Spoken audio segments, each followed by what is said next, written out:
he's been keeping the Palutena for a while. It's nothing new. Were you playing DK? No. Okay. Doesn't say if you're playing DK, that makes total sense. But I like to see Cheeks playing these super top tier characters, right? Because he's got such a good like fundamental mind for the game. Oh yeah.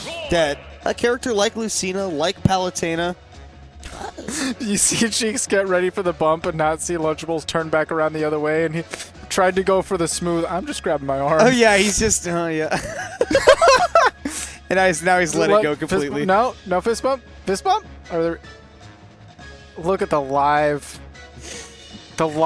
confusion. It's the anticipation is on his face. He's feeling like, there we let's go. get this out of the way. And now we're ready. I want you all to know, by the way, that I now, whenever I use a Rhyperior in Pokemon, I name it Cheeks. I saw that in the Pokepaste you sent me. Yeah. I feel like that exemplifies his playstyle too, right? He's got a really crazy good punish game, that 135 attack stat. And then the 120 defense? I feel like it's the defense that defines him, though, right? He's got the crazy HP in the defense. It's Cheeks. I don't know if Rhyperior is necessarily the Pokemon to point that out, because that is a fast and aggressive Pokemon. Not fast speed-wise, but the way that you play it. Oh, yeah, you play it hard and fast. Hard and fast, but... And Cheeks, Cheeks not necessarily. Like we said, it's the defense. Definitely would never say that he plays passively because he pulls off some crazy plays. I think some of my favorite moments are when Cheeks is willing to stand still and wait for you to do something. The parts that make you go, Cheeks is scary, trademark. Yeah. TM. Yeah. Ooh, Lunchables barely able to survive. Really reading a jump or neutral get up there. Okay, down air, not going to find any connection. Very preemptive with that up air. If he had seen, and then reacted to the explosive flame, definitely might have gotten a little bit of a bigger punish. Great DI onto the stage by Cheeks after that ledge trump. Not able to do anything with the stage control. Okay, and the ledge trapping with Pal is really important. He went for that up tilt quite a bit against me as well. That move kills a little bit earlier than you would anticipate it to, but it's definitely a hard call out using that to beat out the jab. And it's interesting. It's interesting that he went for the jab too, because most of the time with Palutena's big grab range, we can see a lot of Palos just go for the grab back throw, like I'd imagine. Never mind. Or he'll just up smash it, knows that he's got the frames to do it. Right, that move is very, very unsafe if you go for the double edge dance on shield. If you go for the full connect, it is super punishable. Usually you can drop shield and smash attack. You don't even have to go for that up smash, right? But there it was the best choice. And meanwhile, we're seeing Cheeks definitely play very safe. Normally Palutena's like to grab a lot, but he knows that he's got options like all of his aerials pretty much that are just so safe to let him box and not have to get totally locked down like a jab would have you believe.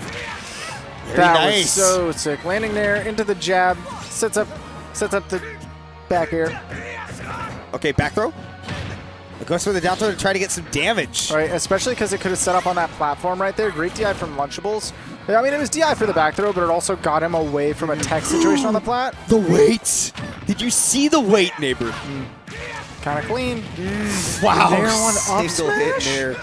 Very nice from Lunchables. And that's something that he's been capitalizing all game on is Cheeks whiffing an explosive flame, and then Lunchables gets at least a hit, if not more. You see Cheeks a couple times come off the ledge with an explosive flame, get punished with an up air. That time he paid for it with his life, and I'm wondering if maybe he's going to be chilling with that a little more. Oh my God. That was so sick. Double edge dance, put him off stage.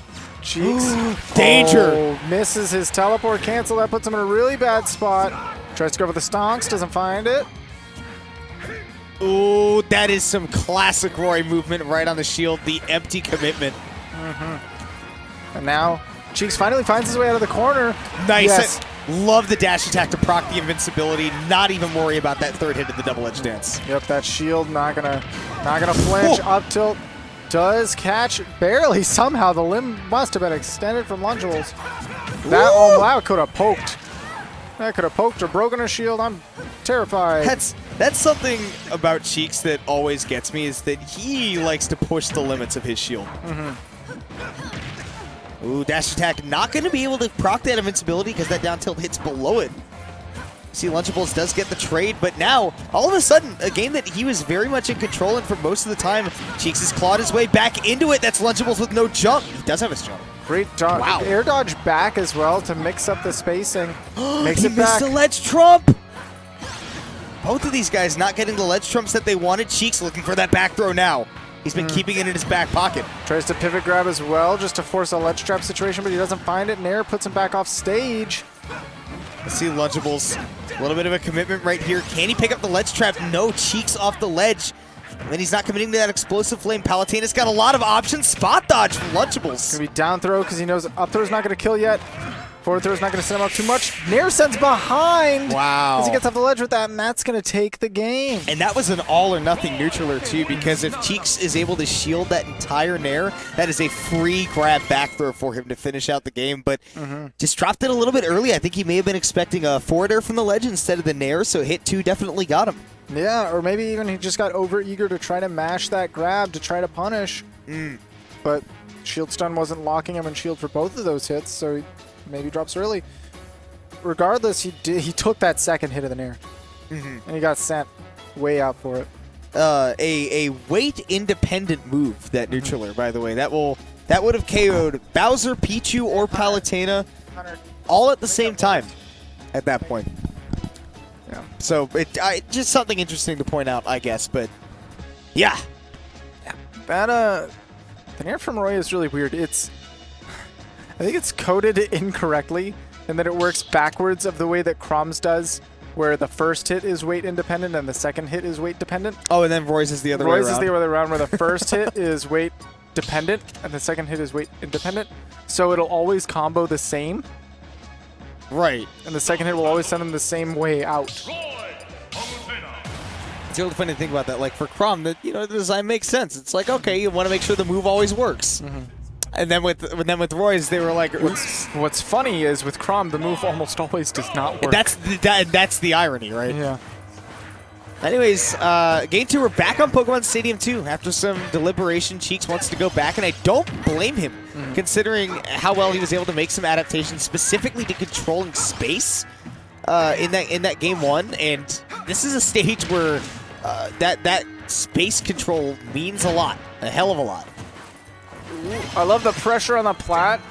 And there's not a lot you can do against Palutena there, because that Nair is so... I mean, it'll either eventually poke or... Oh my gosh, the angle? I love the drift, yeah.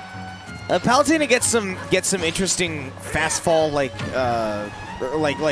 fall speed modifiers when she uses the teleport. That's why she gets some of that drift and some of that really crazy fall that you don't expect. No stonks today, though. You're just dead. I think Cheeks even went a little bit above the ledge, but it didn't matter because Lunchables was able to position for that. You see him wiggling? Wiggle walk.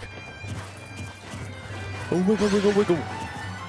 Now stuck at the ledge, gets up with the get-up attack, so he's got some space. Now they're able to pay it right back to that nooch. Oh, and it is great early teleport. That way you don't have to deal with any of that ledge trap. But, be careful of how many times you do that. Because, again, we pointed out a really cool drift that Cheeks had by doing that early teleport onto the stage. But now Lunchables might be ready for most of them. The more Cheeks makes him think about it, the more he's potentially going to give up ledge traps later as well if Cheeks just retreats to the ledge and Lunchables has to run to center stage to cover. And speaking of giving up, Cheeks has, in more than one time, given up very favorable positions by going for these super committal specials or tilts. Particularly, we've seen a lot of Explosive Flame or Auto Reticle when he's already juggled Lunchables into the air. Probably a point where you would expect Lunchables to use his double jump to get some good aerial drift going. But Cheeks kind of doesn't keep the juggles on. Now we'll see.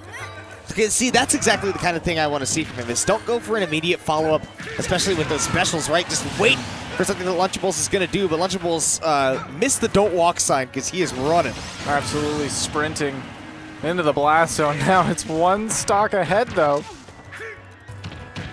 Ooh, down tilt just pushes back off. Now he's got a ledge trap opportunity. Get up attack, punishing Lunchables for being in the air right there.